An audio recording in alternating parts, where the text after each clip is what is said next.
আপনারা কেমন আছেন? তো আজকে ভিডিওটা শুরু করছি সন্ধ্যের সময় থেকে। তো এখন ঘড়িতে বাজছে 6টা 40। প্রথমে সবার কাছ থেকে পয়সা নিয়ে নেবো। তো চলো, সবার কাছে পয়সা নেওয়া হয়ে গেছে। তো আবার আমি চলে যাবো নাস্তা আনতে। আর আমার সামনে যে কাজ করছে তার নাম হচ্ছে রিপন ভাই। আর এটা হচ্ছে রিপন ভাইয়ের মেয়ে। তো আমি চলে এসেছি নাস্তা নেওয়ার জায়গায়। তো ওখান থেকে নাস্তা নিয়ে নেবো। তো কি নাস্তা নিয়েছি পরে দেখাচ্ছি তোমাদের। আর এই দোকানটা একটা বাঙালির, তাই এখানে বাঙালির সব রকমই খাবার পাওয়া যায়।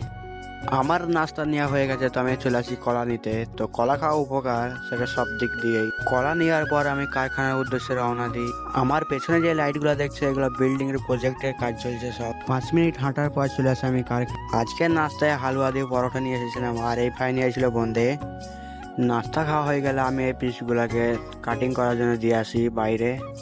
আর আমাদের কারখানায় চলছিল এখন কাঁচের কাজ। আর রিপন ভাই দেখতেই পাচ্ছ, এত স্পিডে কাঁচের কাজগুলো আমার 10 মিনিটে একটা করে পিস কমপ্লিট করে দিচ্ছে।